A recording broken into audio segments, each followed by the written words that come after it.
Oke, kita baca firman Tuhan. Referensi dari 2 Raja-Raja 2, 1-6 kita baca, 2-3 sama-sama. Menjelang saatnya Tuhan hendak menaikkan Elia ke sorga dalam angin badai. Elia dan Elisa sedang berjalan dari Gilgal. Berkatalah Elia kepada Elisa, baiklah tinggal di sini, sebab Tuhan menyuruh aku ke Betel. Tetapi Elisa menjawab, demi Tuhan yang hidup dan demi hidupmu sendiri, sesungguhnya aku tidak akan meninggalkan engkau. Lalu pergilah mereka ke Betel. Pada waktu itu, keluarlah rombongan nabi yang ada di Betel mendapatkan Elisa. Lalu berkata kepadanya, sudahkah engkau tahu bahwa pada hari ini Tuanmu akan diambil daripadamu oleh Tuhan terangkat ke sorga? Jawabnya, aku sudah tahu, diamlah. Berkata Elia kepadanya, hai Elisa, baiklah tinggal di sini sebab Tuhan menyuruh aku ke Yeriko. Tetapi jawabnya, demi Tuhan yang hidup dan demi hidupmu sendiri, sesungguhnya aku tidak akan meninggalkan engkau. Lalu sampailah mereka di Yeriko. Pada waktu itu mendekatlah rombongan nabi yang ada di Yeriko kepada Elisa serta berkata kepadanya, sudahkah engkau tahu bahwa hari ini Tuanmu akan diambil daripadamu oleh Tuhan terangkat ke sorga? Jawabnya, aku sudah tahu, diamlah. Berkata Elia kepadanya, baiklah tinggal di sini sebab Tuhan menyuruh aku ke sungai Yordan. Jawabnya, demi Tuhan yang hidup dan demi hidupmu sendiri, sesungguhnya aku tidak akan meninggalkan kau. Lalu berjalanlah keduanya. Demikian firman Tuhan. Tema kita hari ini bertepatan dengan hari kenaikan Tuhan Yesus. Ya, Yesus mati di kayu salib. Kemudian pada hari ketiga dia bangkit dari kematian. Dan kemudian setelah dia bangkit, dia menampakkan dirinya sebanyak 11 kali. Dan kemudian dia naik ke sorga dari Bukit Zaitun. Ya, kalau saudara ke Israel, saudara bisa lihat ada satu kayak chapel gitu ya, ada kaki Yesus, tapak kaki Yesus di situ. Katanya konon dari situ naiknya, tapi nggak tahu juga. Jadi tanggal 18 Mei kemarin ya, kita memperingati hari kenaikan Yesus. Dan melalui tema kita ini, kita akan belajar bagaimana menerima tubuh ubah. Tubuh yang diangkat ke surga seperti yang tubuhnya Yesus miliki. Itu sebabnya kita semua harus punya iman, dengarkan baik-baik. Bertemu dengan Yesus 2000 tahun yang lalu, yang naik ke atas Bukit Zaitun. Amin. Dengan iman kita pergi ke sana. Oke, kita baca Kejadian 5:24 tentang seseorang yang pernah naik ke surga selain Elia. Kita baca 2-3. Dan Henok hidup bergaul dengan Allah, lalu ia tidak ada lagi sebab ia telah diangkat oleh Allah. Oke. Kata diangkat di sini dalam bahasa Ibrani adalah lakah. Lakah artinya adalah dipindahkan dari tempat yang satu ke tempat yang lain. Jadi Henok, dia dipindahkan ke kerajaan Allah hidup-hidup. Jadi apa yang terjadi sama Henok? Henok yang sedang hidup di bumi, kemudian Allah memindahkan dia ya ke tempat di mana Allah ada. Yaitu dengan cara apa? Allah mengubah tubuh dia, tubuh yang seperti ini diubah menjadi tubuh rohania sehingga bisa pergi. Kita nggak bisa ke sorga dengan tubuh yang ini, kita harus memiliki tubuh yang diubah baru kita bisa pergi. Ibrani 11 ayat 5 katakan memang Henok terangkat ke sorga. Kita baca 2-3. Karena iman Henok terangkat supaya tidak mengalami kematian dan ia tidak ditemukan karena Allah telah mengangkatnya. Jadi jelas Henok sudah diangkat ke sorga.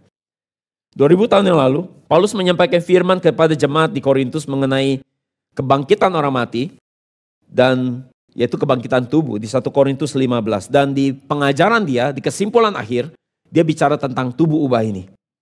Di 1 Korintus 15 ayat 51-52, dia katakan ada berkat yang luar biasa, yaitu tentang tubuh ubah.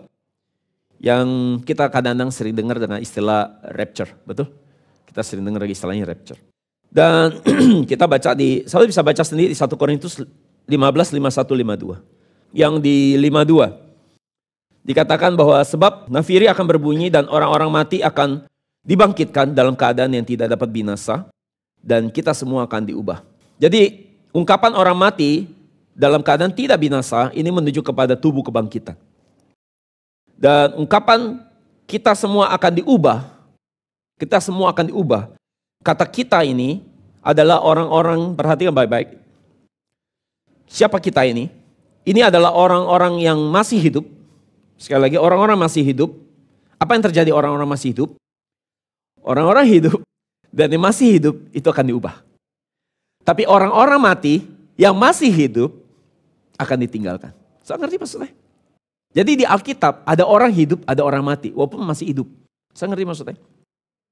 Di Alkitab ada orang yang disebut orang mati, yaitu orang yang gak punya firman. Di Alkitab ada orang yang disebut orang hidup, yaitu orang yang punya firman. Nah, mereka yang punya firman, mereka akan diangkat. Nah, ubahnya gimana? Kayak Satria Baja Hitam, ubah gitu. Gak gitu kan? Langsung diangkat gitu, ubah, gak gitu. Jadi kalau hari itu saudara semua orang diangkat, terus kita nggak diangkat, berarti kita masuk sebagai orang mati. Saya ngerti maksudnya? Di Alkitab banyak simbol-simbol, kita harus belajar. Nggak apa-apa, saya tampung aja. Memang ini agak sulit ya, pelajaran agak ya berat ya. Jadi saudara, celaka kalau hari itu ada pengangkatan kita nggak diangkat. Berarti kita akan jadi orang yang terima penghakiman. Oke, jelas? Jelas? Ya. Oke. Jadi saudara, sekarang kita tahu lewat pernyataan Paulus ada 2 cara pergi ke sorga. Ada 2 cara pergi check in ke sorga. Cara pertama adalah dengan tubuh kebangkitan. Jadi mati, bangkit. Oke. Cara kedua adalah dengan tubuhnya diubah. Rapture yang kita sebut. Dan sejak dahulu kala, bahkan di silsilah Kejadian pasal 5, yaitu silsilah Bapak leluhur iman, kalau saudara nanti baca sendiri di silsilah Kejadian pasal 5. Setelah Adam mati, siapa orang kedua yang mengakhiri kehidupannya di bumi secara alami? Siapa? Set, anaknya Adam? Bukan. Tapi orang kedua yang mengakhiri hidupnya di bumi dengan cara yang alamiah namanya Henok. Henok adalah generasi yang ke-7 dari Adam. Dia pergi ke sorga tapi tidak seperti Adam. Kalau Adam lewat cara mati, kalau Henok lewat cara tubuhnya diubah. Dia diangkat hidup-hidup. Dan satu lagi pribadi yang diangkat hidup-hidup ke sorga itu adalah Elia. Seperti tema kita hari ini. Maka itu kita akan membahas bagaimana cara rapture Elia. Bagaimana cara Elia menerima rapture tubuh ubahnya dia. Dia telah menjadi saksi hidup mengenai dunia ubah dan tubuh ubah. Ayat referensi kita hari ini 6 pasal, bagi saya sulit sekali menjelaskan, memaparkan ini bagi saudara. Karena ada banyak dimensi yang saya lihat dan sulit sekali untuk menjelaskannya bagi saudara. Kenapa? Karena kalau saudara masih pegang kantong kulit yang lama terima pengajaran ini, saudara akan sangat kesulitan untuk bisa menerimanya. Saudara, kalau kita katakan Alkitab adalah buku yang memandu kita cara pergi ke sorga. Ya, Alkitab bisa menjawab solusi buat kita di bumi. Tapi Alkitab ditulis sebenarnya untuk memandu kita cara pergi ke sorga. Saudara setuju itu? Bahwa tujuan Alkitab ditulis untuk menjadi peta buat kita cara pergi ke sorga. Saudara setuju? Setuju? Setuju ya? Jadi saudara, buat apa kita ke gereja? Tujuan akhir kita ke gereja kita mau ngapain? Melakukan rutinitas sebagai orang Kristen? Enggak kan? Tujuan akhir kita ke gereja kita mau apa? Kita mau ke sorga. Betul? Oke, saya mau tanya saudara. Oke, siapa mau ke sorga? Angkat tangan. Sekarang jam 10.37. Kalau 3 menit lagi ada undangan buat saudara, ada suara yang jelas. Anakku, aku mau bawa engkau sekarang jam 10.40 ke sorga. Anakku, aku mau bawa engkau pergi ke sorga sekarang. Jam 10.40, sekarang udah tinggal 2 menit. Sekarang 10.38. Nggak peduli siap nggak siap. Nggak sempat perpisahan. Ini misal ya, misal saudara udah mulai tegang. Ini misal ya, ini saya tadi pagi kebangun jam 2:30, terus saya gak bisa tidur dan saya renungkan ini. Altar call gini. Saya tahu saya pernah lepas tubuh saya, roh saya lepas dari badan saya. Waktu itu Tuhan tawarin saya pergi ke sorga dan memang tubuh roh saya lepas. Berarti itu mati suri. Ya saya lepas. Dan kalau menurut kepercayaan Yahudi, saya sudah sampai ke sorga tingkat kedua. Karena sudah di angkasa. Tingkat 1 di bawah, ini menurut Jews ya, menurut tradisi Yahudi ya. Tingkat 1 dunia ini, tingkat 2 itu angkasa, tingkat 3 itu tempat Allah Bapa ada. Jadi saya tuh nyesel juga, saya ketakutan. Saya takut lepas karena itu serem banget, cepat sekali, zup, gitu. Hitungan detik saya udah di langit. So bilang, Tuhan saya takut, saya balik lagi. Zup. Jadi sekian detik saya ngalami pengalaman naik sampai ke tingkat kedua. Hari ini saya nyesel, harusnya saya terusin aja. Tapi saudara gak pernah ngerasain roh lepas dari badan, saudara serem loh. Betul gak saudara? Serem loh, ini mati loh. Serem, jadi saya takut balik lagi rohnya. Oke, sekarang gini, tinggal 1 menit. Oke, kalau hari ini ada suara berkata, hari ini aku mau bawa kamu ke surga. Kira-kira, udah siap belum? Gak ada saya goodbye. Tapi ke surga langsung check in loh, gak pakai proses susah loh. Semua orang mau ke surga kan? Jadi ini langsung kartu akses VIP loh, set langsung masuk surga. Gak usah bayar, gak usah pelayanan lagi. Gak usah menderita, jalan iman. Tapi sekarang ada suara bilang, sekarang anakku, aku bawa engkau. Siap gak? Oh ya? Siap, yakin nih? Gak sempat perpisahan loh sama anak. Siap? Oke. Buktiin siap gak? Hah? Siap? Siap banget? Oh, canggih ya. Saudara, ini mati loh. Saudara kan udah gak ada lagi di bumi. Udah gak sempat perpisahan gitu. Langsung pergi. Yakin siap? Hebat banget. Coba mikirin dulu deh bener-bener baik-baik loh. Nggak sempat tulis warisan, nggak sempat titip pesan sama anak, yakin. Jadi semua mau ke sorga, betul. Kenapa saya nanya seperti ini? Karena ini ada kaitan sama Elisa. Nanti saya ngerti. Apa yang saya sampaikan mungkin akan bikin saudara kaget. Kalau menurut saya Elisa ternyata nggak siap. 2 Raja-Raja 2 ayat 1 dibilang bahwa apa? Menjelang saatnya Tuhan hendak menaikkan Elia ke sorga dalam angin badai, Elia dan Elisa sedang berjalan dari Gilgal. Jadi waktu itu rombongan Nabi berkata, mungkin roh angkat Elia, jadi Elia nggak dibawa ke sorga. Tapi roh angkat dia, terus lempar dia, buang dia ke lembah atau gunung. Jadi kita cari dia, mereka pikir bisa ketemu. Tapi ternyata memang nggak ada tubuhnya. Jadi sudah diangkat. Sesuai dengan 1 Raja-Raja 2 ayat 16-17. Jadi Elia menempuh perjalanan dari Gilgal. Oke, ini cara rapture. Oke, ini step-step rapture. Jadi Elia menempuh perjalanan dari Gilgal, Bethel, Jericho, Yordan.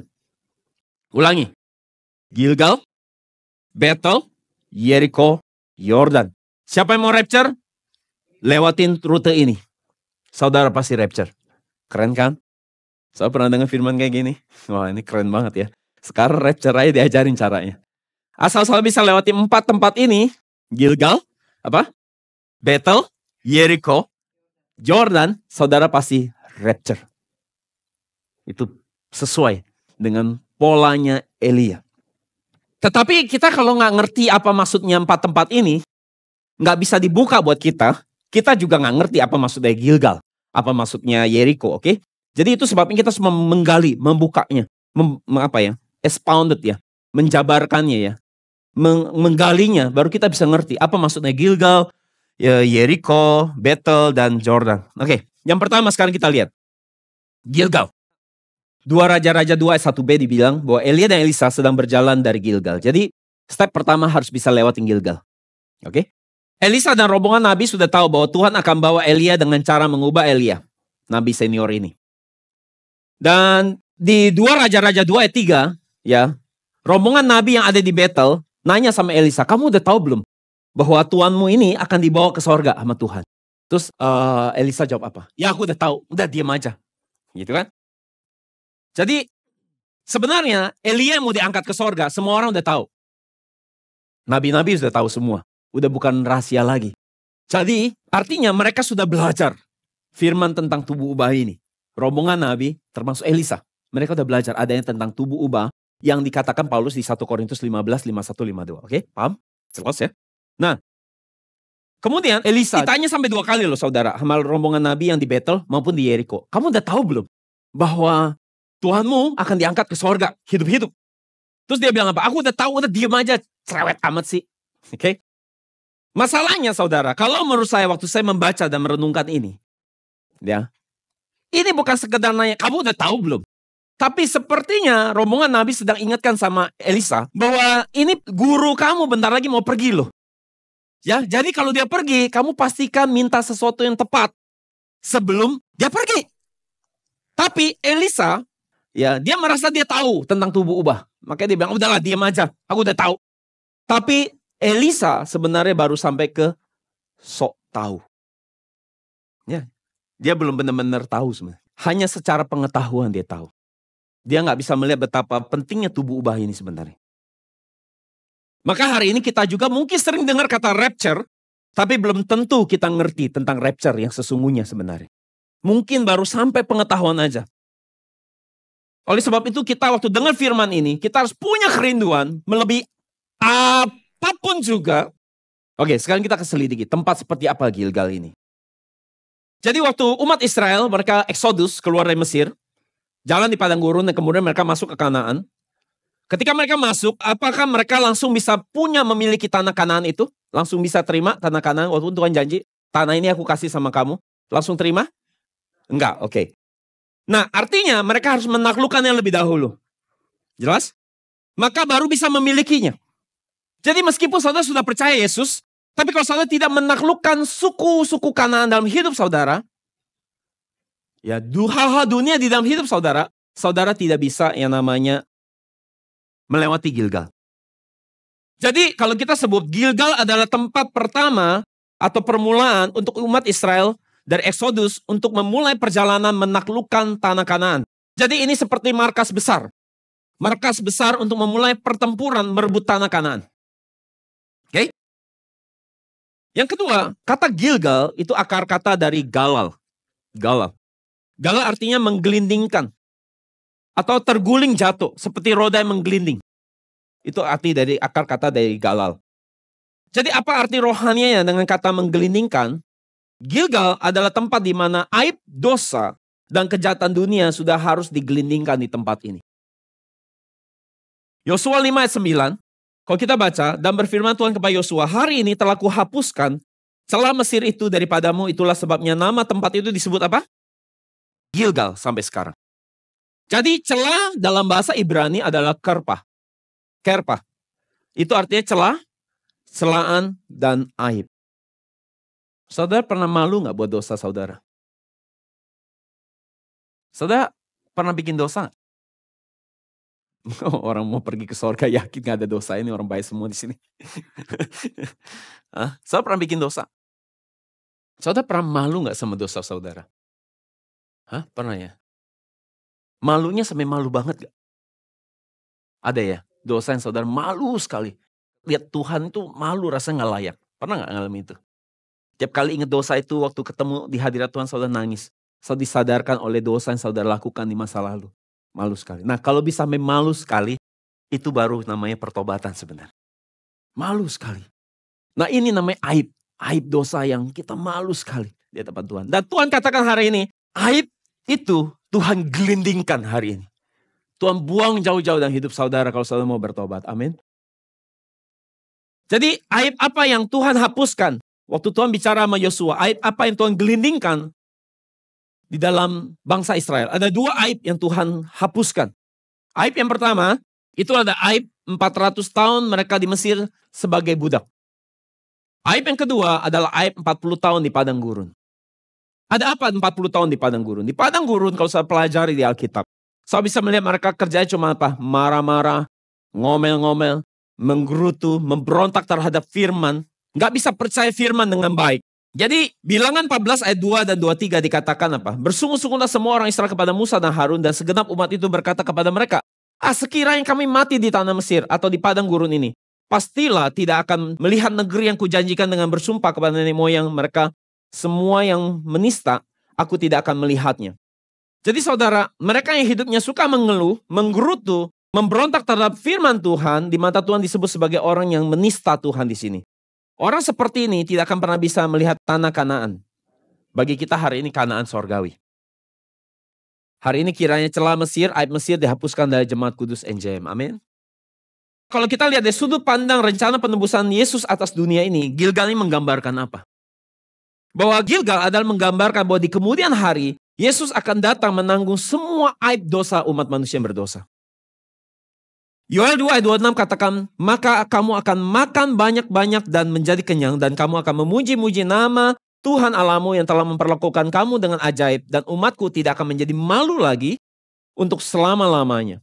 Jadi saudara tidak akan malu lagi untuk selama-lamanya waktu Yesus menanggung aib dan dosa saudara. Ibrani 12 ayat 2 dikatakan, yang dengan mengabaikan kehinaan, tekun memikul salib ganti sukacita yang disediakan bagi dia yang sekarang duduk di sebelah kanan tahta Allah. Saudara tahu waktu untuk menanggung aib dosa saudara, Yesus harus disalibkan di atas kayu salib. Saudara tahu, foto yang saudara lihat, Yesus pakai celana kolor, itu nggak benar. Yesus di atas kayu salib dipermalukan begitu rupa tanpa mengenakan sehelai benang pun. Asal saudara tahu, Yesus itu ditelanjangi. Semua orang bisa lihat auratnya. Dipermalukan supaya saudara jangan lagi dipermalukan. Aib saudara ditanggung oleh dia di atas kayu salib. Dia menerima malu karena dosa. Apa contoh aib ini? Ini ada label kita sebagai orang berdosa. Itu apa? Cabul, penjina, penipu, pendosa. Coba checklist. Pemabuk, penjudi, angkuh, sombong, merasa diri tinggi, pemberontak, egois, penfitnah, tukang cari ribut, pengganggu, perusak, pembunuh, pelit, serakah, pencuri, koruptor, pemalas, pecundang, gagal terus, madesu, masa depan suram. Semua aib ini sudah digelindingkan dalam hidup saudara. Asal saudara percaya kepada Yesus dan firman-Nya. Amin. Yang ketiga, Gilgal ada tempat yang dituntut ketaatan yang mutlak. Generasi yang pertama di padang gurun, mereka telah disunat sejak Exodus. Tetapi selama di padang gurun, generasi kedua yang masuk Kanaan, mereka belum disunat. Oke? Dan sampai mereka masuk ke tanah perjanjian, maka untuk mereka diakui sebagai umatnya Tuhan, umat perjanjian Tuhan, mereka harus disunat. Nah, tetapi hari ini kita nggak disunat secara lahiriah untuk menjadi umat perjanjian, tetapi dengan sunat Kristus. Yaitu dengan memotong tubuh kedagingan kita. Tubuh dosa kita.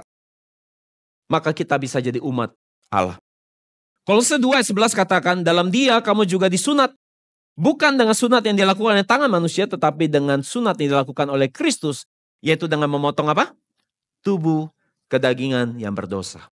Itu sebabnya kita harus menyunat, memotong habis semua dosa-dosa kita. Jadi waktu mereka masuk ke Gilgal, situasinya seperti apa? Saat itu umat Israel waktu mereka tiba di Gilgal, Yosua 5 ayat 7, Tuhan perintahkan untuk semua generasi kedua yang masuk ke Kanaan, semua laki-laki harus disunat. Jika mereka taat sama perintah Tuhan yang seperti ini, saya tahu, itu akan menempatkan mereka dalam posisi yang sangat genting, sangat berbahaya. Kenapa? Karena selalu bisa bayangkan 2 juta orang masuk ke satu tempat, ya. Saudara adalah raja, misalnya saudara yang memiliki Gilgal, ya. Terus kemudian saudara masuk dengan 2 juta orang camping di situ. Saya pikir orang penguasa di situ lihat saudara datang rame-rame begini. Kalau cuma 10 orang sih nggak apa-apa. Ini 2 juta orang camping di situ. Saya pikir mereka akan tinggal diam. Mereka pasti ngerasa nggak aman. Jadi waktu mereka mau disunat sebenarnya, untuk mereka taat untuk disunat sebenarnya sangat berbahaya. Karena ketika mereka disunat, artinya mereka perlu recovery dari si sakit dari bekas disunat. Jadi ini mereka harus taat benar sama Tuhan. Punya ketaatan yang mutlak dan mempercayakan diri mereka ke Tuhan. Betul gak? Kalau enggak mereka akan dibunuh semua sama suku-suku yang sekitar itu. Jadi itu sebabnya sunat ini adalah menggambarkan tentang ketaatan yang mutlak. Jika kita bisa memiliki ketaatan yang mutlak kepada firman Tuhan, maka kita bisa diperhitungkan sebagai umat perjanjian. Jadi apa penyelenggaraan penebusan yang ditunjukkan melalui Gilgal ini? Ini adalah proses pertama. Jadi ini ada step pertama. Ini adalah proses pertama untuk memulai perjalanan ubah. Yaitu apa? Bahwa semua sifat-sifat atribut dosa itu harus dibuang hari ini. Amin. Saudara mau buang semua atribut dan sifat-sifat dosa, amin. Maka pertobatan adalah kunci untuk membuka pintu sorga. Pertobatan adalah langkah pertama untuk pergi ke sorga. Maka belajar dari tindakan sunat, setiap kita yang hari menjadi jemaat kudus Tuhan, kita harus jadi orang yang percaya dengan baik kepada perintah Tuhan, meskipun itu sepertinya menempatkan kita dalam situasi yang genting, situasi yang mustahil. Tapi asal kita bisa percaya dengan baik kepada firman Tuhan, maka setiap kita hari ini akan menjadi orang yang label lama kita, atribut lama kita digelindingkan, dibuang. Ketika kita membuang semua dosa kita, saudara bisa menjadi orang-orang yang bisa melewati Gilgal rohania dan masuk ke fase berikutnya, yaitu masuk ke battle. Jadi yang kedua, harus melalui battle. Jadi setelah Elia melalui Gilgal, ia harus pergi ke battle. Sekarang saudara harus pergi ke battle. Jika Gilgal sebagai tempat pertama, itu artinya tindakan bertobat dari dosa di masa lalu maupun di hari ini. Maka tempat seperti apa battle? Tempat seperti apa battle ini? Apa arti rohani battle untuk kita hari ini bisa terima tubuh ubah dan pergi ke sorga? Battle adalah proses untuk kita bertemu dengan Allah. Sekali lagi, katakan, proses untuk kita bertemu dengan Allah. Jadi mengapa Allah mengirim Elia ke Betel?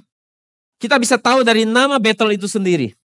Abraham waktu dari Mesir, dia pulang balik ke Kanaan, dalam perjalanan dia lewatin Sikem dan kemudian dia sampai di Betel. Di Betel apa yang Abraham lakukan? Abraham membangun mesbah dan mengadakan ibadah yang resmi untuk pertama kali. Di Kejadian 12 ayat 8. Seperti demikian maka Betel mengandung arti apa? Itu ada tempat mesbah untuk dibangun. Maka artinya Betel adalah tempat untuk kita bisa bertemu dengan Allah. Di kemudian hari, selain Abraham, siapa yang pernah kembali ke tempat ini? Cucunya Abraham, Yakub. Ketika ia lari dari Esau, pergi ke padang Aram, saudara, dan kata matahari sudah terbenam, dia beristirahat, dan kemudian dia mendapat mimpi. Di mimpi dia, apa yang dia lihat? Dia melihat ada tangga dari bumi naik tembus sampai ke sorga. Dan di ujung tangga itu ada siapa? Ada Allah berdiri. Maka tangga dari bumi ke langit ini menggambarkan apa sebenarnya? Ini menggambarkan Yesus Kristus. Yesus Kristus firman yang telah menjelma jadi manusia. Dia adalah tangga keselamatan yang memberikan kita hidup. Dia yang menyambung antara Allah Bapa dengan manusia yang berdosa. Tadinya kita semua terpisah dari Allah karena dosa kita seperti ada jurang yang dalam. Tapi Yesus telah menjadi tangga yang turun naik. Tangga yang hari ini menjembatani antara kita dengan Allah melalui pengorbanannya di atas kayu salib. Dan secara gamblang Yesus sendiri mengatakan bahwa dirinya adalah tangga itu. Di mana kita bisa lihat di Yohanes 1:51 kita baca. Lalu kata Yesus kepadanya, aku berkata kepadamu sesungguhnya engkau akan melihat langit terbuka dan malaikat-malaikat Allah turun naik kepada siapa? Anak manusia. Jadi Yesus adalah tangga yang menghubungkan bumi dengan sorga. Sehingga hari ini hubungan kita yang terputus akibat dosa dengan Allah boleh dipulihkan oleh pekerjaan Yesus di kayu salib. Dan Yakub waktu dia bangun dari tidurnya, dari mimpinya, dia mengganti nama tempat itu dari Luz menjadi Betel. Artinya apa? Betel? Rumah Tuhan, rumah Allah. Kejadian 28 ayat 19.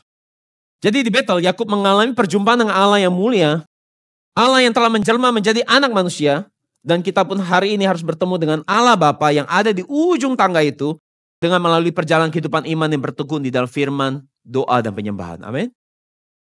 Yakub karena ia begitu kagum dan terharu oleh perjumpaan dia dengan Allah Bapa, ia menamai tempat itu menjadi rumah Allah, bait Allah, pintu surga. Jadi kiranya hari ini gereja kita bisa menjadi tangga rohani. Setiap kali kita beribadah, kita bisa merasakan langit terbuka.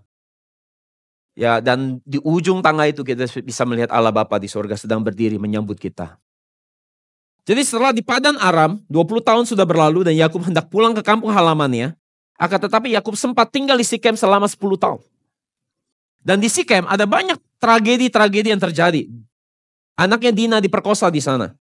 Dan sebagai akibatnya, Dina diperkosa, anak-anak Yakub mencoba membalas dendam dengan membantai penduduk Sikem. Maka Yakub menjadi sangat ketakutan karena mereka telah kalah secara jumlah untuk melawan orang Sikem. Maka Yakub menjadi begitu gemetar. Maka Allah menampakkan diri kepada Yakub dan memerintahkan dia untuk pergi kemana? Ke Betel. Maka sesuai dengan firman Tuhan, Yakub pergi ke Betel untuk membangun apa? Mesbah bagi Allah. Untuk apa di sana? Untuk bertemu dengan Allah. Karena Betel ada tempat bertemu dengan Allah. Kejadian 35 ayat 3 saudara bisa baca sendiri. Tetapi sebelum mereka pergi ke Betel, ada dua hal penting yang harus mereka bereskan. Yang pertama, mereka harus membuang semua patung berhala kafir. Kejadian 35 ayat 2. Jauhkanlah dewa-dewa asing ada di tengah-tengah kamu, tahirkanlah dirimu dan tukarlah pakaianmu. Rahel istri Yakub, meskipun dia percaya Allah, ternyata dia masih menyimpan berhala, terafim. Makanya hari ini kalau mau kasih anak nanti punya anak lagi mau pilih namanya Lea atau Rahel. Lea ada di kuburan orang beriman di Gua Makpela. Rahel di mana? Ditinggalin di Bethlehem. Ini adalah respon dari iman dia yang masih pegang berhala sampai akhir. Padahal disuruh serahin dia nggak mau serahin. Jadi saudara, benda-benda yang harus diserahkan ini bentuknya seperti anting-anting ya, itu bentuknya bulan, bintang ya, itu seperti jimat keberuntungan. Kejadian 35:4 saudara bisa baca. Benda-benda ini membawa hoki, dipercaya membawa hoki dan keberuntungan. Dan Rahel, semua orang sudah buang berhala itu. Rahel tetap simpen itu. Emang jauh dari Bethlehem bawa ke Gua Makpela? Enggak jauh. Tapi kenapa Rahel ditinggalkan begitu aja? Karena menurut tradisi saudara, biasanya kalau istri atau suami mati, yang beresin barang-barang pribadinya, pasangannya, itu ada pasangannya. Jadi waktu Rahel mati, karena melahirkan Benyamin, Yakub membereskan peralatan barang-barang pribadinya. Dan saudara tahu apa yang ditemukan? Terafim. Nah saya pikir bagaimana kecewa hati Yakub. 14 tahun dia bekerja keras buat dapetin Rahel ini. Tapi Rahel ternyata tidak taat perintah yang Tuhan sampaikan. Akhirnya respon bagi Rahel adalah ditinggalkan di Bethlehem. Saya bisa pergi ke Israel, saya bisa lihat kuburan Rahel di sana. Sehingga ketika saudara lihat itu saudara bisa tahu, inilah respon dari orang yang sampai mati masih pegang berhala. Jadi jika mau ke Betel, maka harus bisa buang semua berhala keserakahan. Sebelum pergi ke gereja, maka karena gereja adalah gambaran Betel, maka sebelum pergi ke gereja, maka semua berhala keserakahan harus kita buang. Kolose 3 ayat 5 dikatakan, matikanlah dalam dirimu segala sesuatu yang duniawi, yaitu percabulan, kenajisan, hawa nafsu, nafsu jahat, dan juga keserakahan yang sama dengan apa? Penyembahan berhala. Jadi penyembahan berhala itu adalah keserakahan, cinta uang, dikuasai hawa nafsu dan nafsu jahat, percabulan dan kenajisan. Semua itu sama dengan apa? Penyembahan berhala. Pertanyaannya, siapa yang hari ini tidak serakah? Betul gak? Semua orang serakah, betul gak sih? Saudara kelihatan orang baik-baik semua nih di sini. Siapa yang gak serakah? Semua orang serakah. Semua orang pengen dapat lebih banyak uang. Terus cari. Mencari terus lebih banyak lagi. Sudah dapat pengen lagi. Ya kan? Selalu cari yang gak ada daripada yang ada. Betul gak? Kita selalu mau lebih lagi. Menurut saya dosa yang menjadi akar dari semua dosa itu adalah keserakahan. Kalau gak ada keserakahan gak ada dosa. Pornografi karena gak puas dengan pernikahan saudara. Saudara serakah gak puas. Dosa apa hari yang tidak ada hubungan sama keserakahan? Jadi artinya kalau tidak ada keserakahan maka tidak ada dosa. Setuju? Dan semua yang kita cintai melebihi Tuhan itu adalah berhala. Anak kita bisa jadi berhala, keluarga kita bisa jadi berhala. Bisnis kita, pekerjaan kita bisa jadi berhala buat kita.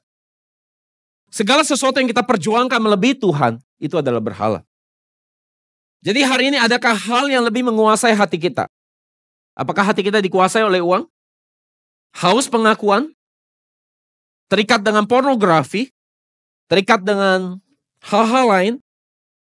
Mari hari ini kita serahkan berhala kita. Hobi bisa jadi berhala. Drakor juga bisa jadi berhala. Ya, nonton sampai jam 3, matanya sampai udah tebel ya, kantong matanya ya. Jadi keras kepala, tegar tengkuk itu juga adalah penyembahan berhala yang dahsyat. Jadi orang yang sombong merasa dirinya paling benar adalah dosa penyembahan berhala yang mengerikan sesuai dengan 1 Samuel 15:23 terjemahan NASB, New American Standard Bible, betul? Kita baca, karena pemberontakan sama tercelain dengan dosa meramal, betul? Dan membangkang, itu membangkang artinya membangkang terhadap firman Tuhan, tidak mau taat, sama tercelain dengan apa? Agama palsu dan penyembahan berhala. Jadi setiap kali saudara berbicara melakukan sesuatu maupun berbicara dengan diri saudara sendiri, saudara harus bertanya dengan rendah hati, apakah pikiran yang aku punya ini, ya, ngomong-ngomong di dalam diri aku sendiri ini, apakah ini cocok sama keinginan dan pikiran Tuhan? Apakah ini cocok sama firman Tuhan? Jadi kita harus melatih diri kita terus untuk kita punya hati nurani yang bersih untuk ngecek setiap tindakan kita, perkataan kita ya. Kita harus cocokin. Kita yang benar-benar mengasihi Tuhan gak sih sebenarnya? Apakah kita mungkin orang keras kepala yang susah untuk percaya kepada firman Tuhan, taat pada firman. Jadi orang yang mau membangun mezbah bagi Allah seperti Betel dan bertemu Tuhan, hal yang pertama yang terlebih dahulu harus dilakukan adalah kita harus membuang semua berhala kita yang menjadi penghalang antara kita bertemu dengan Tuhan. Jadi hari ini mari cek, adakah berhala hari ini di hati saudara? Yang kedua, Betel adalah dikatakan harus mentahirkan diri dan mengganti pakaian sebelum pergi ke Betel. Apa artinya ini? Kejadian 35 ayat 2. Saudara bisa baca sendiri, dikatakan tahirkanlah dirimu dan tukarlah pakaianmu. Kata tahirkanlah dalam bahasa Ibrani ada tahir.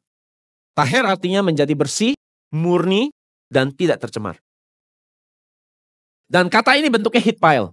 Hitpail artinya ini adalah sebuah bentuk kata yang artinya membuat diri sendiri menjadi benar-benar bersih. Jadi saudara yang harus bikin diri saudara benar-benar jadi bersih dan murni. Jadi artinya saudara harus membersihkan diri saudara, semua dosa dan kejahatan saudara, membuang semua dosa saudara, dan tidak mau lagi hidup dikuasai hawa nafsu. Itu artinya tahir. Tahir. Kemudian apa artinya mengganti pakaian? Apa maksudnya mengganti pakaian? Pakaian selalu menggambarkan status seorang, pekerjaan seseorang, perbuatan seseorang. Itu pakaian. Jadi artinya mengganti pakaian adalah mengganti ya kebiasaan yang lama, mengganti status kita yang lama. Asal mula pakaian manusia adalah apa? Daun ara. Waktu manusia jatuh dalam dosa, pakaian mereka pakai adalah daun ara. Saya nggak punya waktu jelasin apa arti daun ara. Kejadian 3 ayat 7. Jadi pakaian menunjukkan status pekerjaan dan perbuatan seseorang dan setiap orang berbeda-beda. Contoh-contoh pakaian di Alkitab. Ada banyak pakaian contoh di Alkitab. Pertama adalah pakaian imam. Keluaran 31 ayat 10. Pakaian jabatan baik pakaian kudus kepunyaan imam Harun maupun pakaian anak-anaknya untuk memegang jabatan imam. Jadi imam pakaiannya dibedakan dengan umat yang biasa. Berikutnya pakaian penjara. 2 Raja-Raja 25, 27, 29. Pakaian yang berlumuran darah. Ratapan 4, 14. Pakaian dicemari darah. Kejadian 37, 31, 33. Pakaian perawan. 2 Samuel 13, 18. Pakaian janda. Kejadian 38, 14, 19. Pakaian pelacur. Kejadian 38, 15. Pakaian dimakan ngengat. Ayub 13, 28. Pakaian yang bersinar seperti terang. Matius 17 ayat 2. Ada contoh-contoh pakaian di Alkitab yang menggambarkan sebuah pekerjaan. Jadi dengan mengganti pakaian secara lahiriah yang dilakukan keluarga Yakub, artinya mereka hari ini membereskan seluruh perbuatan dosa mereka. Bukan hanya menyesal di mulut, merasa bersalah, tetapi ada tindakan yang luar biasa yang berubah. Dari yang dulu melakukan dosa mencuri, belajar untuk memberi. Ada tindakan yang berbeda. Orang yang biasa mencuri, dia nggak boleh berhenti mencuri. Kalau dia benar mencuri, akan mencuri lagi. Dia harus belajar memberi. Orang yang pikiran pornografi, dia harus belajar bukan stop pornografi, tapi dia harus, selain stop pornografi, dia harus mulai belajar memikirkan dan merenungkan firman. Jadi harus ada tindakan yang berbeda.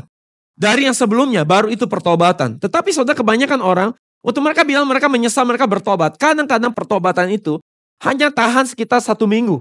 Habis itu orang lupa lagi sama janji di hadapan Tuhan. Jadi memang kita ini orang yang suka janji-janji sama Tuhan. Betul gak? Nah, benar gak sih? Kita suka bilang, Tuhan aku janji. Tuhan aku mau berubah. Tuhan aku mau begitu. Tapi itu tahan cuma seminggu biasanya. Habis itu kita lupa lagi. Kembali lagi kebiasaan lama. Jadi saudara, jika kita menukar baju dosa kita, maka firman ada di dalam diri kita. Sesuai dengan Yohanes 15, 4 dan 7. Maka sama seperti tabut Allah ada di dalam ruang maha kudus, di kemah suci Musa, maka kita yang di dalam diri kita sudah membuang baju dosa kita, dan ada firman tinggal di dalam diri kita, maka artinya Tuhan tinggal bersama kita, maka kita bisa diakui sebagai bait sucinya Allah, sesuai dengan 1 Korintus 3 ayat 9 dan 16. Yang ketiga, harus melalui Yeriko. 2 Raja-Raja 24c. Lalu sampailah mereka ke Yeriko. Yeriko dalam artinya adalah kota palem atau tempat yang wangi. Tinggi kota Yeriko 9 meter. Jadi artinya kalau dari jauh saya bisa lihat kota itu. Tinggi sekali. Dan tebal tembok Yeriko itu bukan 1 lapis, tapi 2 lapis. Saya harus mulai perhatikan karena udah makin panas ya. Udah makin mau menuju ke Yordan nih. Jadi jarak antara tembok luar dengan tembok dalam itu ada jarak sekitar 4 meter. Jelas ya? Jadi saudara bisa bangun rumah di tengah-tengah tembok itu. Karena di tengah-tengah ada kosong 4 meter. Dan Yeriko sulit ditempuh dan ditaklukkan. Yeriko menggambarkan apa? Yeriko adalah menggambarkan kota setan. Sekali katakan, kota setan. Kota setan. Dan saudara ingat bahwa umat Israel ketika mereka memasuki kota itu, mereka harus meruntuhkan tembok ini. Maka apa artinya bagi kita hari ini? Maka kalau kita bisa meruntuhkan tembok Yeriko rohani dalam hidup kita, yang gambaran kekuasaan setan atas hidup kita, ya, kadang-kadang kita sudah terima firman, tapi tembok setan ini masih menguasai diri kita. Sehingga firman gak bisa masuk ke dalam diri kita. Saya ngerti maksud saya? Saya ngerti maksud saya? Kenapa firman susah masuk ke dalam diri kita? Karena ada tembok setan yang masih menudungi kita, sehingga kita gak bisa lihat dunia firman. Itu sebabnya maka tembok setan ini harus diruntuhkan di dalam nama Yesus. Amin. Dan bagaimana cara tembok Yeriko bisa diruntuhkan, bisa ditembus. Sehingga kita bisa menaklukkan kotanya. Kota setan ini. Di Yosua 6:3-4 dikatakan bahwa mereka harus mengelilingi tembok Yeriko selama 6 hari. Selama 6 hari mereka cukup mengelilingi 1 kali. Dan imam-imam diperintahkan untuk berjalan mengelilingi tembok itu sambil meniup sangkakala. Dan akhirnya saudara ketika mereka melakukan ini, tembok kotanya dihancurkan. Di Yosua 6 dikatakan bahwa yang mereka tiup adalah sangkakala dari tanduk domba. Sangkakala dari tanduk domba. Dan ini diulang sebanyak 5 kali. Sangkakala tanduk domba, sangkakala tanduk domba, sangkakala tanduk domba, sangkakala tanduk domba, sangkakala tanduk domba. Apa artinya sangkakala atau nafiri dari tanduk domba ini? Ini adalah firman yang disampaikan di akhir zaman. Ini ada firman disampaikan di hari akhir. Yang hari ini saudara dengar. Ada penyingkapan yang terakhir buat saudara. Karena sebentar lagi dunia ini akan berakhir. Yesaya 58 ayat 1. Serukanlah kuat-kuat, janganlah tahan-tahan. Nyaringkanlah suaramu bagaikan sangkakala. Beritahukan kepada umatku pelanggaran mereka. Dan kepada kaum keturunan Yakub dosa mereka. Hari ini mana saudara pernah dengar firman lagi menyadarkan saudara dengan hati nurani saudara? Gak ada. Soal dengar.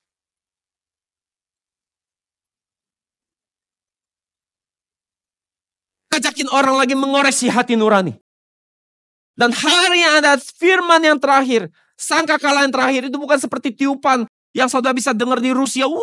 No. Sangkakala ini bicara firman yang terakhir. Penyingkapan yang terakhir.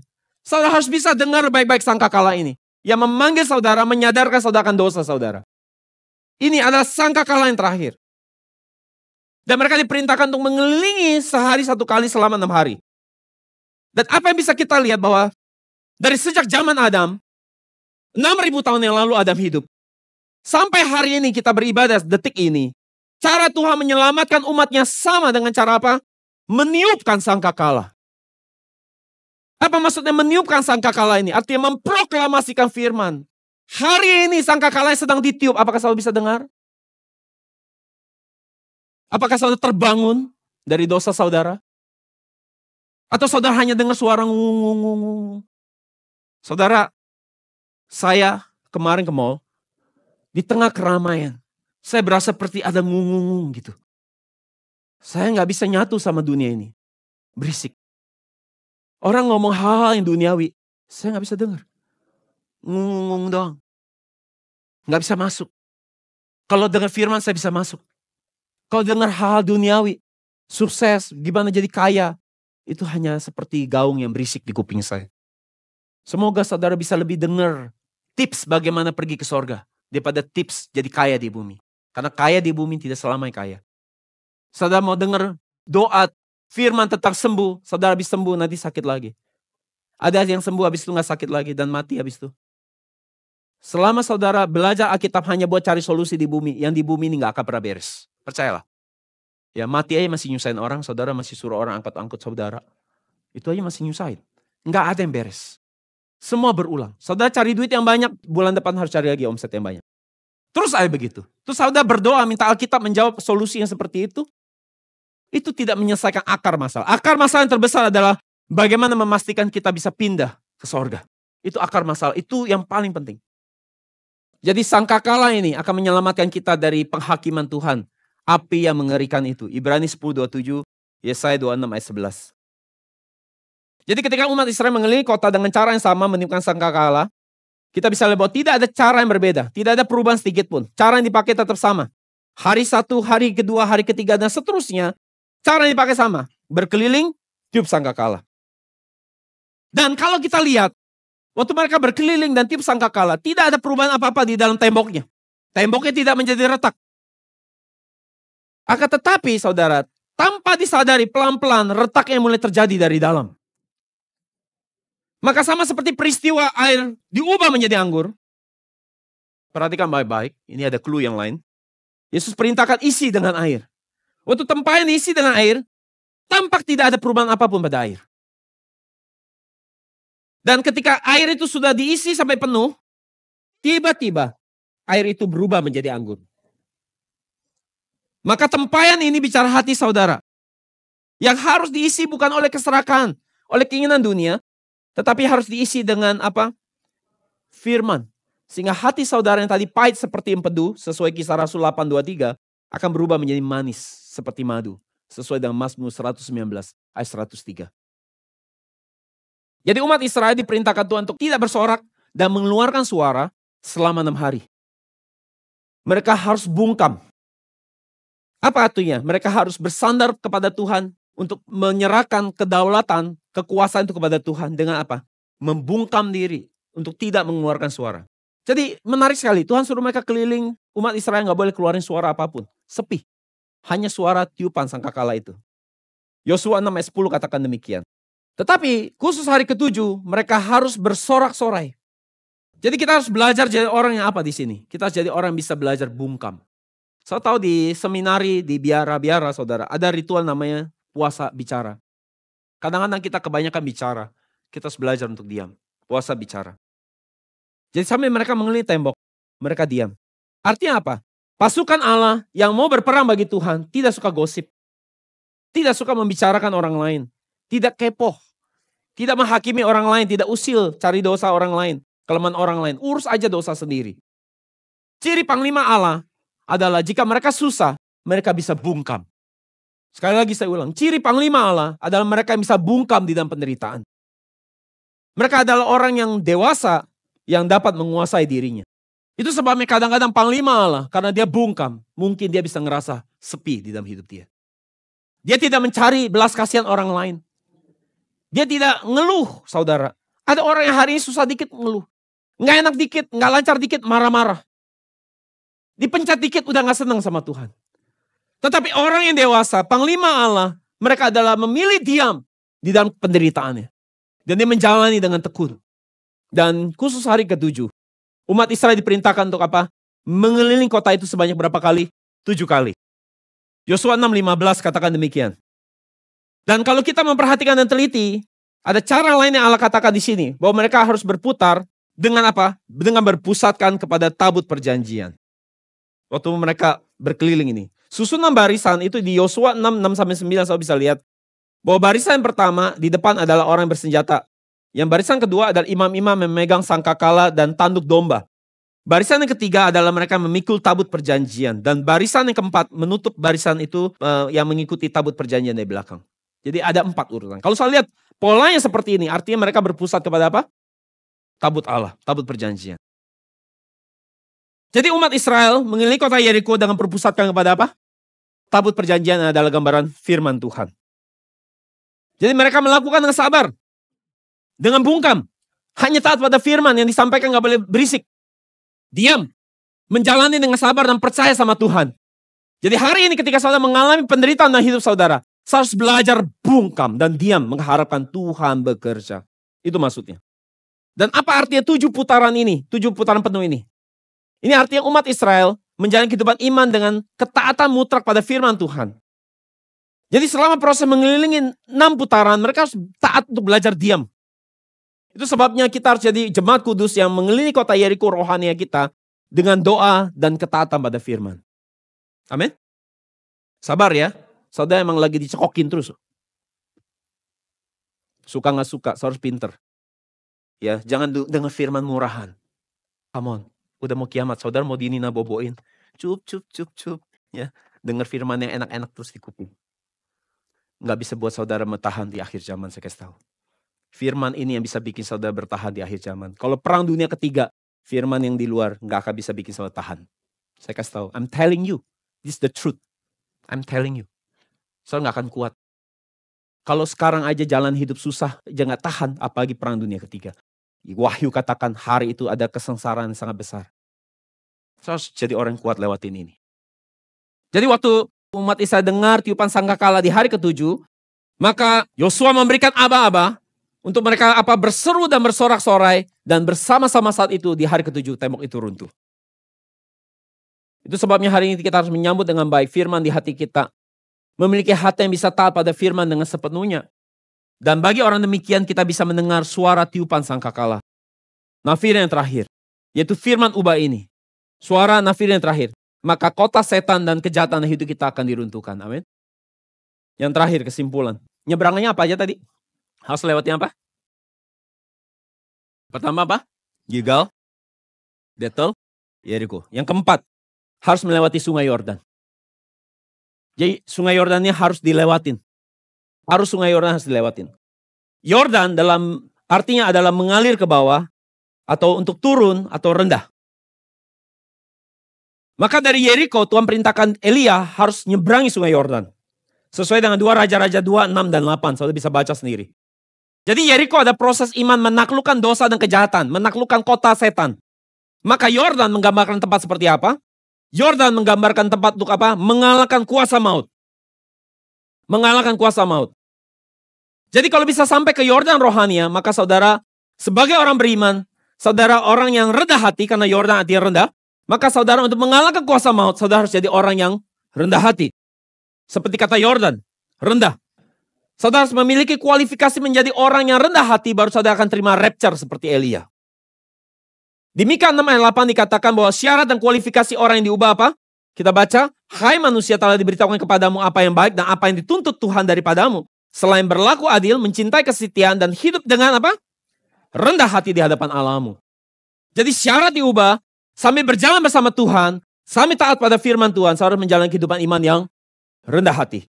Lalu sungai Yordan terputus, baru Elia bisa menyeberanginya. Dan yang menarik, di bagian manakah sungai Yordan terputus? Saudara tahu itu? Di mana? Kalau saya lihat di peta di depan saudara, sungai Yordannya terputus di kota Adam. Aneh ya? Apa ini sebuah kebetulan? Di kota Adam. Yosua 3:16. Maka berhentilah air itu mengalir, air yang turun dari hulu melonjak menjadi bendungan jauh sekali. Di mana? Di dekat Adam. Kota yang terletak di sebelah Sartan. Jadi tempat ini namanya Adam. Dalam bahasa Ibrani, konsonan vokal semua sama dengan nama Adam, manusia pertama. Apakah ini sebuah kebetulan? Apakah ini lagi dicocok-cocokkan? Bukankah ini sebuah kecocokan yang sangat ajaib dan misterius? Bahwa di dalam peristiwa Elia menyeberangi sungai Yordan, ada penyelenggara penebusan yang mengagumkan. Dikatakan airnya terputus di dekat Adam, di kota yang terletak di Sartan. Apa ini Sartan? Kalau saya lihat Sartan ini, di 1 Raja-Raja 7:46 dikatakan, Raja Salomo, ini raja menuang semuanya itu di lembah Yordan, di dalam tanah liat di antara Sukot dan Sartan. Jadi kota Sartan di zaman Salomo, itu adalah tempat di mana debu tanah yang halus diambil dari sana untuk membuat bejana bait suci. Ini mengingatkan kita bahwa apa? Adam, manusia pertama, diciptakan dari apa? Debu tanah. Dan kemudian dia dihembuskan nafas hidup, yang adalah gambaran terima firman Tuhan. Ke Yohanes 6:63 dikatakan perkataanku ada roh dan hidup. Apakah roh itu bicara bahasa roh? No. Firman itu, firman Allah. Firman Allah itu roh yang bisa menghidupkan orang. Dan airnya terputus di mana? Di kota Adam. Kalau kita lihat, maka dari sejak di Adam, airnya turun terus sampai mengalir sampai ke laut mati yang di bawah. Dan sejak itu airnya nggak ngalir lagi, terhenti. Jadi sejak Adam yang adalah pendahulu umat manusia, maka maut turun, masuk ke seluruh umat manusia. Maut itu terus turun dan semua umat manusia berdosa. Dan terus menerus manusia berdosa. Dan tidak bisa mengelak dari namanya kematian, maut. Karena akibat dosa adalah maut. Itu sebabnya jika kita lihat di Kejadian pasal 5, ungkapan yang kita bisa baca di Kejadian pasal 5, saudara bisa baca sendiri, dikatakan Adam hidup mencapai 930 tahun lalu dia mati. Saat mencapai umur 912 tahun lalu dia mati. Dan ini berulang kata mati, mati, mati, mati, mati. Siapa yang bisa menyelesaikan masalah mati ini? Maka dosa asal harus diselesaikan. Maka dalam rencana penebusan Allah yang luar biasa, di kota Adam ini air terputus. Yang menunjukkan bahwa sekarang finish, selesai. Ada peristiwa apa yang terjadi di sungai Yordan? Jenderal Naaman yang punya penyakit kusta di zaman itu tidak bisa disembuhkan. Dia disembuhkan di sungai Yordan. Jadi apa artinya sungai Yordan ini? Bahwa semua dosa, kejahatan, kelemahan, sakit penyakit terputus dengan sempurna. Amin, haleluya. Jadi sama seperti sungai Yordan mengalir ke laut mati terputus. Kapankah dosa dan kejahatan yang mengalir itu terputus? Itu oleh pekerjaan Adam yang kedua. Siapa Adam kedua? Itu ada Yesus Kristus.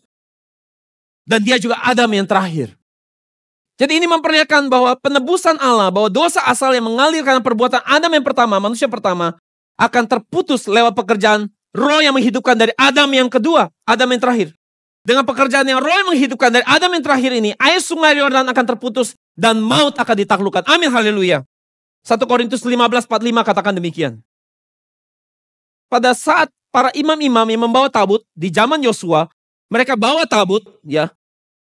Kaki mereka masuk ke sungai. Waktu kaki mereka terendam oleh air, maka tiba-tiba aliran sungai itu mulai terputus dari Adam. Dan sungai menjadi kering dan Israel menjalan di atas tanah yang kering. Kenapa harus tanah yang kering? Karena kita nggak bisa nanam benih di sungai, betul? Tanahnya harus kering. Baru benih firman bisa tumbuh. Itu sebabnya arti menginjak tanah yang kering. Bicara apa? Kalau ada tanah yang kering, tanah yang subur, maka benih firman bisa tumbuh. Maka di hari penciptaan harus dipisahkan antara air atas, air bawah. Harus dipisahkan antara daratan dengan lautan. Lautan bicara orang-orang dunia yang tidak terima firman. Yang tidak bisa ditabur firman. Kita nggak bisa nanam di atas laut. Tapi kita harus nanam di atas tanah yang kering. Tanah yang subur. Yesus berkata ada 4 jenis tanah. Bagi hidup saudara dan keluarga saudara yang menyambut tabut perjanjian dengan baik. Seperti bangsa Israel, imam-imam memikul tabut perjanjian dalam jalan ketaatan pada firman. Maka setiap kuasa roh jahat kiranya dapat dihancurkan dan undur dari hidup saudara di dalam nama Yesus. Amin. Sehingga saudara bisa menjalani kehidupan iman dan berjalan di tanah yang kering. Jadi sangkakala dan nafir menggambarkan firman yang terakhir. Maka sama seperti tabut perjanjian menyeberangi sungai Yordan, ini menuju kepada juga nafir yang terakhir, firman yang terakhir. Karena dia bisa memutuskan dosa. Di kitab Wahyu, waktu malaikat meniupkan nafiri sangkakala yang ke-7, apa yang terjadi? Surga menjadi terbuka. Lalu apa yang terjadi? Tabut perjanjian sempat hilang. Tiba-tiba muncul di surga. Saya tahu tabut itu hilang? Tahu? Nggak tahu. Tabutnya hilang. Siapa yang ngumpetin? Nah, masih belajar Alkitab, nanti tahu siapa yang ngumpetin. Tapi tiba-tiba di akhir zaman, waktu sangkakala yang ketujuh dibuka, tabut perjanjian itu kelihatan. Muncul lagi. Sesuai dengan Wahyu 11 ayat 15 dan 19. Saudara bisa baca sendiri. Dan bagaimana cara tubuh kita diubah dan mengalami rapture seperti Elia. Itu pada saat kita dengar nafir yang terakhir, firman yang terakhir, maka tubuh jasmania kita akan diubah seketika menjadi tubuh rohania.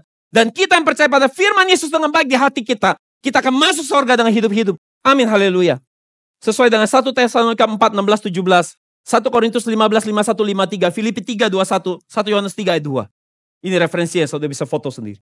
Jadi yang paling penting di sini, saudara harus bisa dengar suara nafir yang terakhir.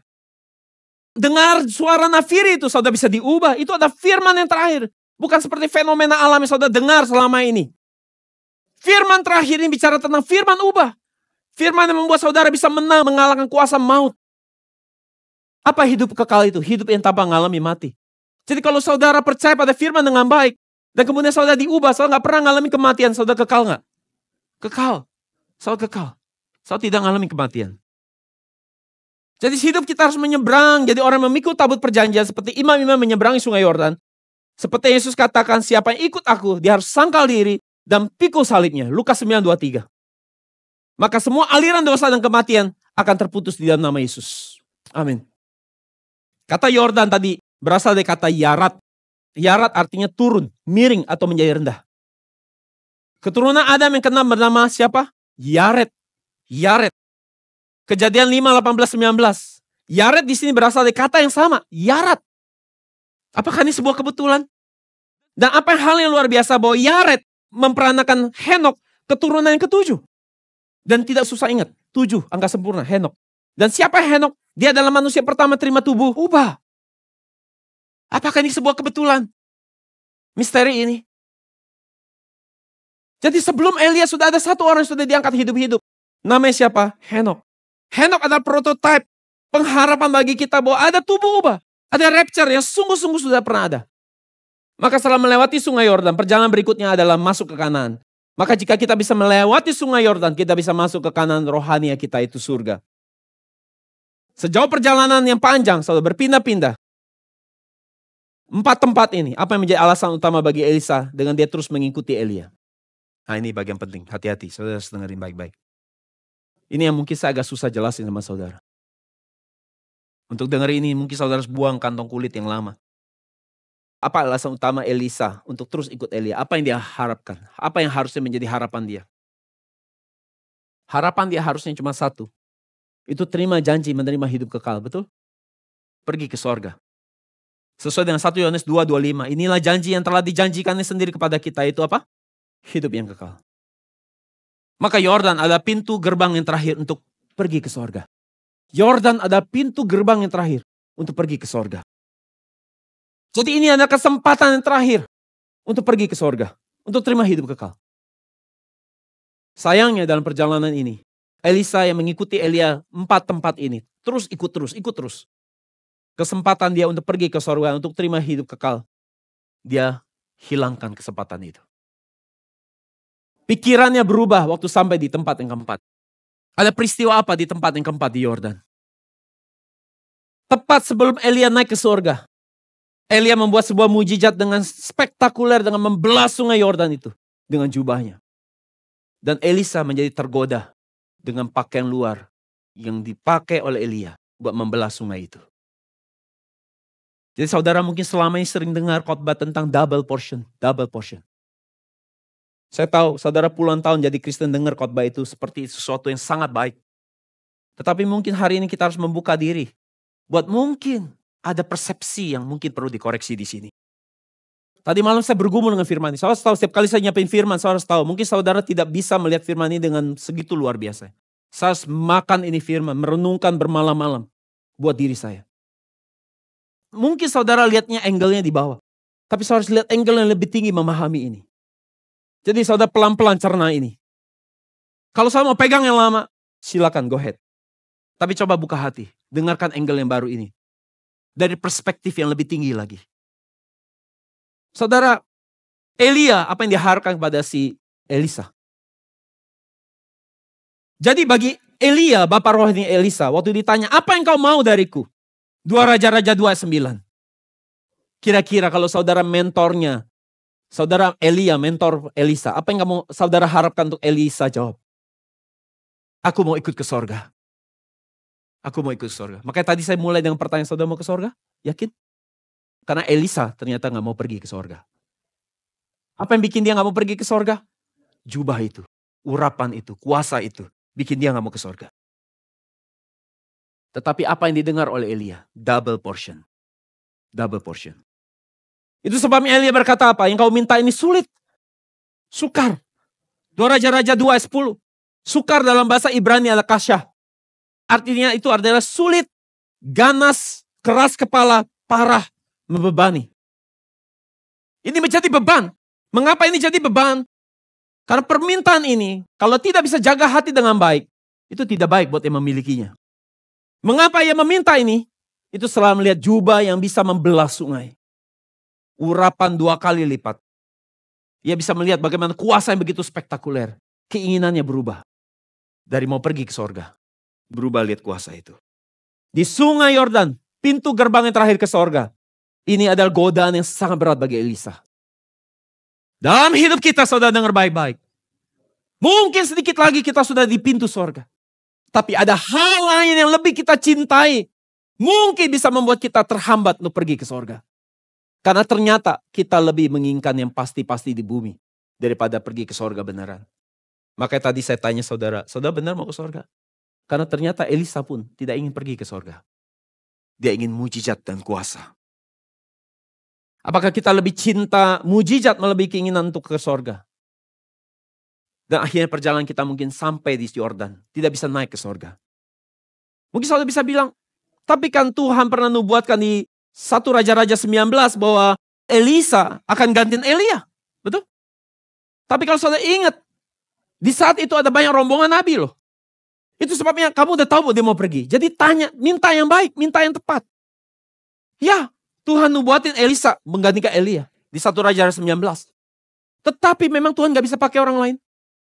Ada banyak rombongan nabi di situ. Jika ada kesempatan hari itu minta, saya akan minta, aku mau ikut. Aku mau ikut. Aku mau pergi ke sana. Karena ujung iman kita akhirnya sorga. Bukan dunia. Aku mau ikut. Aku mau ikut. Bapakku, aku mau ikut. Apakah harus melalui Elisa? Suatu saat bangsa Israel bikin dosa gara-gara lembu emas. Tuhan bilang, aku bunuh 2 juta ini termasuk Harun Miriam. Dan aku bisa bikin umat yang baru dengan kamu sendiri Musa. Apakah harus lewat Elisa? Penyelenggaraan penebusan Tuhan. Jadi saudara, ya ini saudara boleh pegangnya lama. Tapi saudara mungkin coba buka hati, pelajari baik-baik. Itu sebabnya gak heran. Elisa meski dia berjalan dan hidup bersama Tuhan. Meski dia udah setia ikut Elia. Ternyata ia gak mau pergi ke sorga. Ternyata dia lebih suka pengakuan manusia. Memiliki kuasa yang hebat. Itu sebabnya ketika ada kumpulan anak-anak kecil yang masih kecil mengolok-olok menghina dia. Mengatai dia botak-botak naik ke sini botak. Dia kutuk mereka. Dan keluarlah 2 beruang betina. Mencabik-cabik dan membelah anak-anak kecil ini. 42 anak dicabik-cabik. Mungkin ada yang mati, mungkin ada yang hidup. Tapi mungkin kritis. Sesuai dengan 2 Raja-Raja 2 ayat 24. Elisa, dia sudah sangat setia namanya Elia dari Gilgal, Bethel, Yeriko, Yordan. Namun di saat yang terakhir, ia terpisah dari bapak rohaninya. Elisa lebih cinta kepada kuasa dan urapan, mengalahkan keinginan untuk pergi ke sorga bersama Elia. Harusnya Elisa bisa berkata seperti Yesus, aku tidak berbuat apa-apa dari diriku sendiri. Artinya aku tidak sendiri. Kenapa? Karena Bapa dan aku satu. Dimanapun Bapa ada, aku ada. Kalau Elia adalah gambaran Bapa di surga yang mulia, harusnya Elisa dimanapun Bapaknya ada, dia harus ada di sana. Kiranya saudara membuka hati buat firman ini. Mungkin saudara gak pernah dengar ini, mungkin sulit mencernanya untuk menerima ini. Tapi ini angle yang lain mungkin kita bisa lihat. Baca, pelajari Alkitab lagi. Jadi hari ini adakah kuasa, mujizat, urapan begitu penting sampai kita rela kehilangan kesempatan untuk pergi ke sorga? Elia adalah bayangan dari Allah Bapa di sorga yang penuh kemuliaan. Maka tidak heran Elisa panggil dia Bapak, Bapak. Maka kiranya kita menjadi orang yang terus memegang Bapak, ikut Bapak sampai akhir. Sehingga kemana dia pergi kita selalu ada bersama dia. Karena kita mau selalu bersama Bapak, maka kita pun akan terima tubuh ubah dan diangkat hidup-hidup ke sorga. Amin. Amin. Mari kita berdoa. Tuhan, terima kasih karena firman ini kami bisa mengerti cara bagaimana kami bisa rapture seperti Elia. Kiranya kami boleh menjadi orang melewati Gilgal dengan menggelindingkan dosa, kejahatan yang merintangi dan menghambat perjalanan kami ke sorga. Dan tolong kami tidak hanya berhenti di Gilgal, tapi tolong kami bisa pergi ke Betel, sehingga kami bisa membuang semua atribut-atribut dunia, atribut-atribut dosa, keserakahan, pemberontakan, tegar tengkuk, penyembahan berhala, Bapa. Untuk hari ini kami bisa sampai di rumah Tuhan di Betel dan bertemu dengan Tuhan. Tolong kami supaya kami bisa menjadi orang yang mempelajari Alkitab perjanjian lama perjanjian baru. Sehingga kami bisa bertemu dengan Yesus kedatangan yang pertama dan Yesus kedatangan kedua. Dan tolong kami supaya menjadi orang-orang yang bisa tiba di Yeriko. Sehingga kami boleh menjadi orang yang bisa mendengarkan nafir yang terakhir. Firman yang terakhir. Firman yang bisa membuat kami hari ini dibebaskan dari kuasa setan. Sehingga kami bisa menang daripada kota setan. Mengalahkan pekerjaan setan dalam hidup kami. Kiranya firman yang kami dengar nafiri terakhir ini memanggil kami sehingga kami punya kemampuan untuk mengalahkan sebuah pekerjaan kuasa gelap dalam hidup kami. Dan yang terakhir Bapak, tolong kami bisa sampai di Yordan. Seperti air sungai Yordan yang terputus di Adam. Kiranya dosa asal yang Adam lakukan dapat terputus dalam hidup kami. Tolong kami menjadi orang-orang yang setia memikul tabut perjanjian dan menyeberangi sungai Yordan. Kami menjadi orang-orang yang imannya tidak berubah Bapa, dan hidup taat dengan sempurna, memikul salib, sehingga kami boleh menerima berkat yang sama seperti Elia dan Henok terima, itu menerima tubuh ubah. Dengan hari ini setiap kami boleh menjalani 4 fase proses iman ini. Setiap kami boleh menjadi orang-orang yang terima rapture, tubuh ubah. Kami mengucap syukur buat firman yang berharga ini. Dengan meninggikan nama Yesus, setiap kita yang mengasihi Tuhan sama-sama katakan amin. Haleluya, beri kemuliaan buat Tuhan.